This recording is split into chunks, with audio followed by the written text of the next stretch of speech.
Hey, today I'm here with Chris from the YouTube channel Beauty and the East. If you haven't seen his YouTube channel yet, make sure to check it out. I really enjoy his material. So Chris, thank you so much for coming out today. I think you having me. And meeting with us.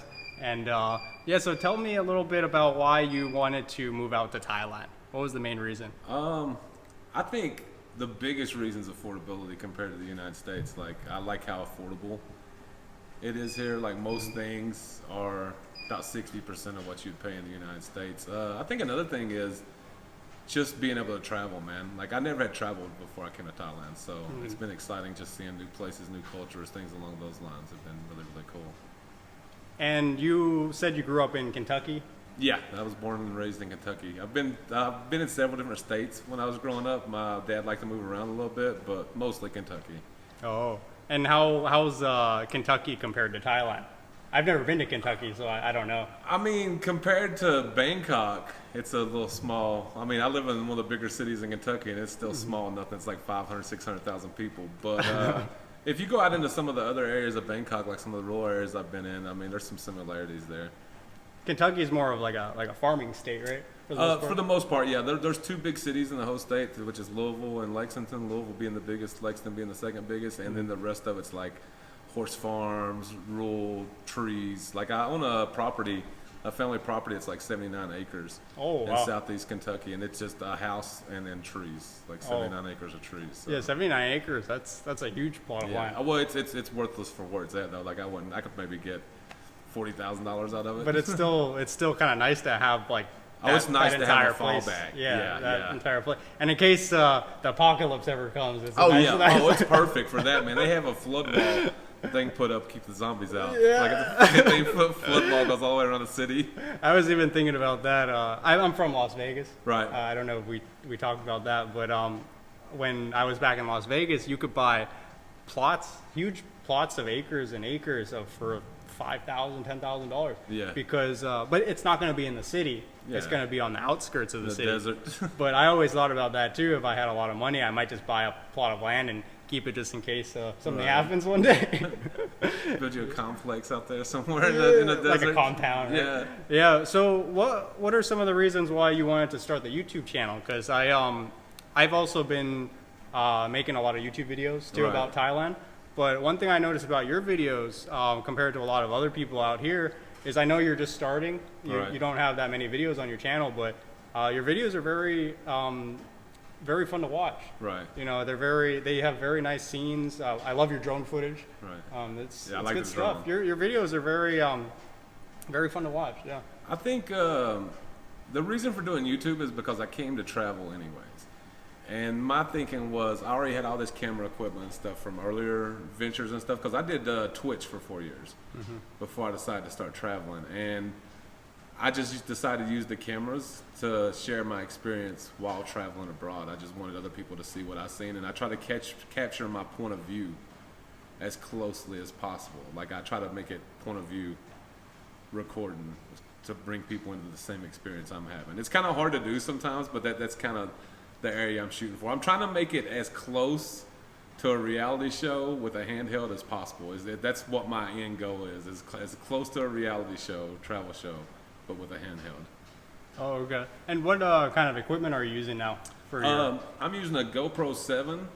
I also use a Nikon D3400 for some of the video, and I use a DJI. I don't know what it's called. Osmo, right? That's the DJI. I've got it.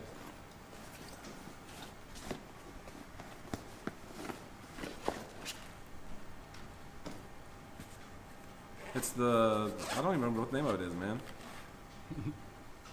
Oh, very nice. This is the drone, right? Yeah, this is it's a DJI. It's not the Pro version. It's not the Mini, not the Pro. I can't remember what the name of it is, but I use that for all my aerial shots. Oh.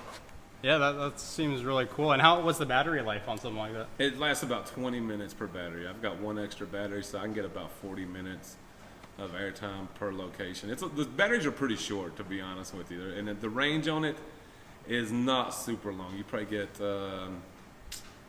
I'd say once you get about 500 feet up in the air, it starts saying weak signal. And once it starts saying weak signal, you've got a bring it down or get it back in signal. Because like if you get too far out of signal, they'll sometimes just fly off. Oh, yeah. I've never flown a drone before. Do you have problems with the wind and stuff like that? If it's too windy or if it's raining at all, you're not supposed to fly them. Oh, okay. I've flew it in some pretty decent wind though, and it seems to hold up pretty good. I mean, it'll shake sometimes, but I flew it on top of a dam, and it was pretty windy up there, and it was fine. Yeah, I think I saw that video when you. Where was that anyway? That was Tak. That was Pum Pu Dam. I don't know if I'm saying it right.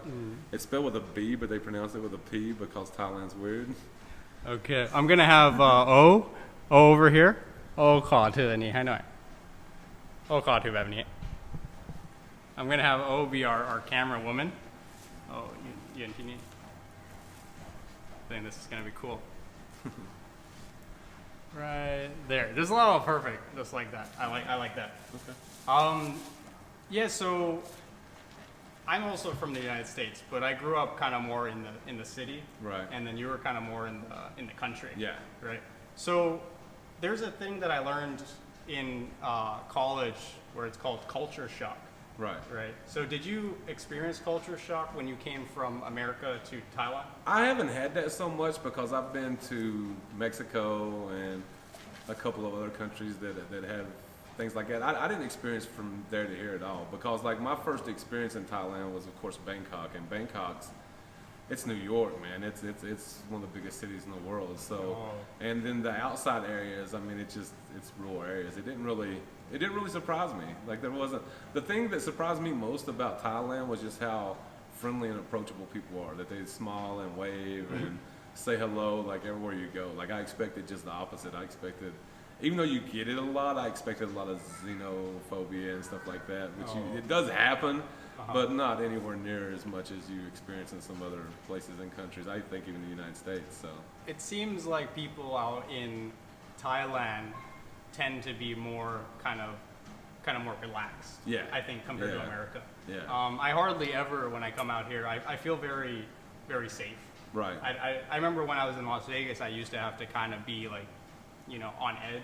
Sometimes. Yeah, I feel really safe in Thailand. I feel very safe in Thailand, and I even go on walks at like 2 o'clock, 3 o'clock in the morning, like just for fun. Yeah. I don't know if I'm bored. Yeah, I do the same thing and just turn down places I don't know, go down alleys and just explore, and I've never had an issue. Yeah, no, it was the exact opposite for me when I was in Las Vegas. Oh yeah. I mean, when I was in Las Vegas, you can't be going out at 2 or 3 in the morning. No. 1 o'clock in the morning. No. Yeah, so overall, I feel very safe in Thailand. What have you noticed mainly between the cost of living difference between Bangkok and America? I think a lot of things. It depends on what you're looking at. Like I said, electronics here are more. If you buy the name brand electronics, there's a lot of alcohols and foods that are more here. But on the basic, like if you just want to come out here and live and do it as cheap as possible, I could live on $15 a day here. There's no way I could do it. 15, so about 500 a month, right? Yeah. Approximately. Yeah. You could do that. You could do that easy. I mean, you're not going to be eating lavish or anything like that, but yeah, I mean, you can literally get a meal here for $1.25, like that'll fill you up. So if you lived on the basic means, yeah, you could. It's probably 50% of the cost of the United States if you lived as small as you could live. Yeah. So for our audience, because our audience, most of you who are watching probably don't know the cost of living out in Thailand. So if you did have, let's say you were a retiree and you had $500 coming in every month, right? How would someone be able to live like that? They would probably, not be able to live in Bangkok.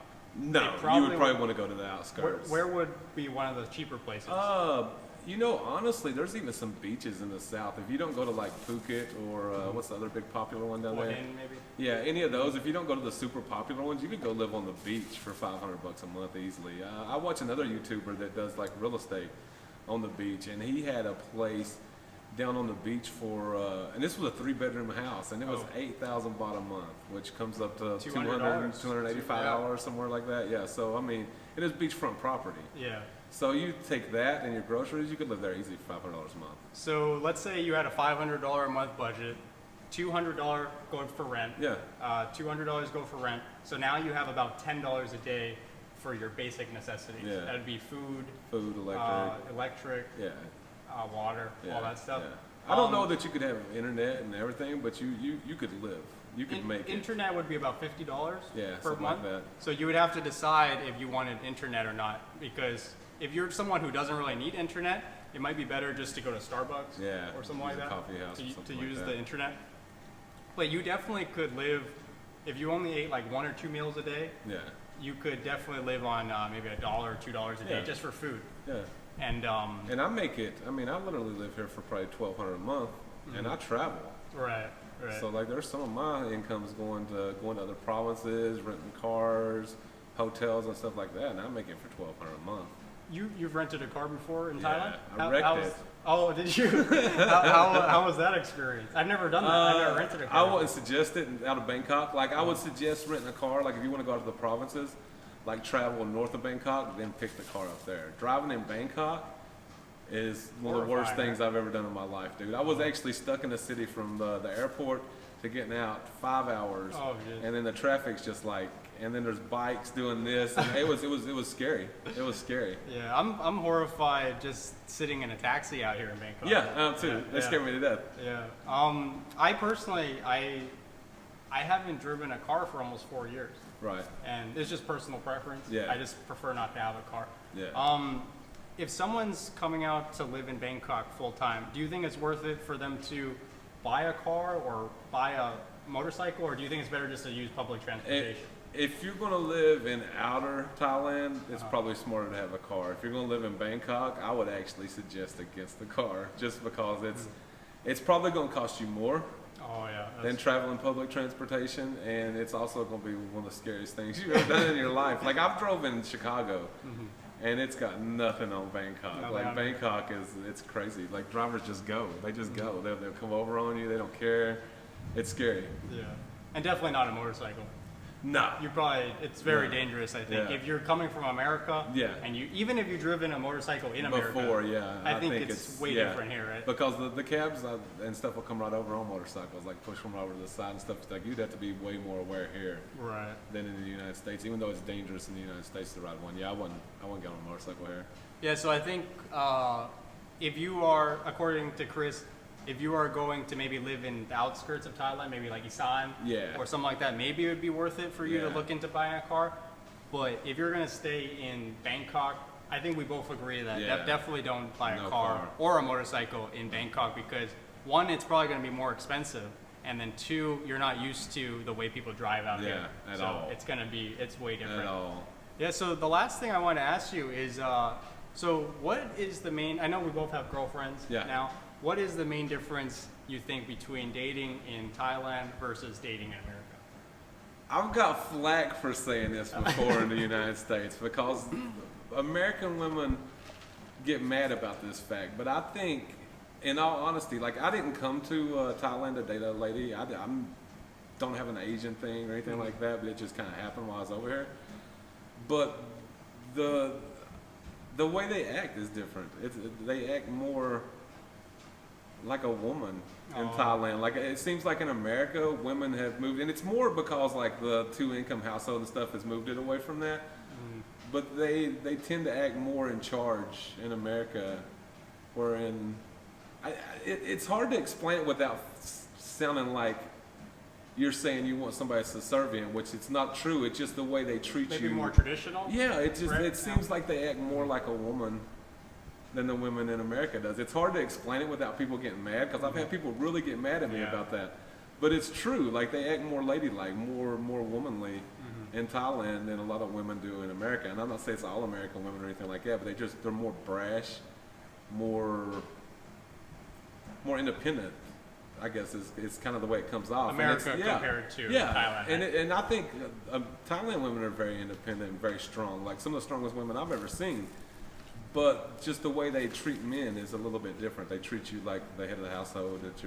I don't know. It's a different thing. It's not a subservient thing, but it's a different feeling. I don't know. It's completely different. I have to agree with Chris on that too. I definitely feel like the girls out in Thailand are much more traditional. Yeah. I think. And then also, if you ask them like, hey, can you please cook for me or Yeah. something like that. They're going to be open to doing it when sometimes girls in America, they Yeah. say like, oh, what do you think I am, your maid? Yeah. Or something like that. Yeah, we have something snarky to say. Yeah. Yeah. So for anyone who's watching this in America, if you're a girl, we're not you know, trying to Oh, there's gonna be comments.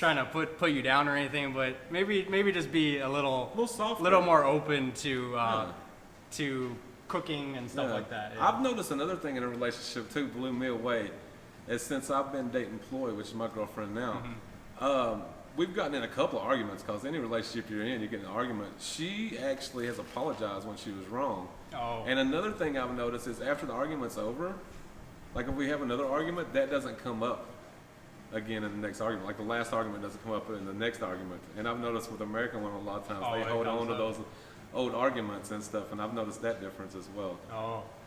It Yeah. seems like they let stuff go. Yeah, with me and O, I mean, we hardly ever argue. Right. I think I've known O for over 6 months. Right. But we've kind of been more like, I guess, officially dating for maybe 3 months. Right. Yeah, but I think only maybe one time we've ever had an argument. And I think it was because it was just something really basic. Oh yeah. Yeah, It's yeah. almost done more over. Yeah, but yeah. So I think that pretty much is everything I wanted to ask you. Is there anything you want to say to our audience? I don't know. Keep watching Julian. He's a great cat. He's a great YouTuber. Yeah. So I'm actually very impressed with your channel, Chris. Thank you, man. I'm going to continue to be a subscriber. I'm going to continue to watch your videos. Appreciate it. Yeah, if you haven't seen Chris's channel, it's called Beauty in the East. Beauty in the East. And Yeah, he- we just got branded, so you can actually do youtube.com/Beauty Oh, in the East now. okay. Yeah, so definitely go check it out at his channel, and you also make videos with Ploy, your girlfriend. Yeah. Yeah, so it's kind of like a partner, your Yeah. partner for that. Yeah, so they're definitely go check out his channel because his videos are different than my videos. Yeah. So to an extent. I think if you like my videos, you might also like Chris's Yeah. videos. And his videos are more on most of my videos are more in Bangkok. Yeah. But he's actually done a lot more traveling than I have, and I need to talk to Chris because I also want to do some traveling on the outskirts too. Yeah. So thank you so much for watching. Make sure to like the video, subscribe to the channel, and hit that notification bell so you get updated for my future videos. And also make sure to check out Chris at Beauty and the East. The link to his channel will be in the description below. Thanks for watching. I'll see you in the next video. Bye bye.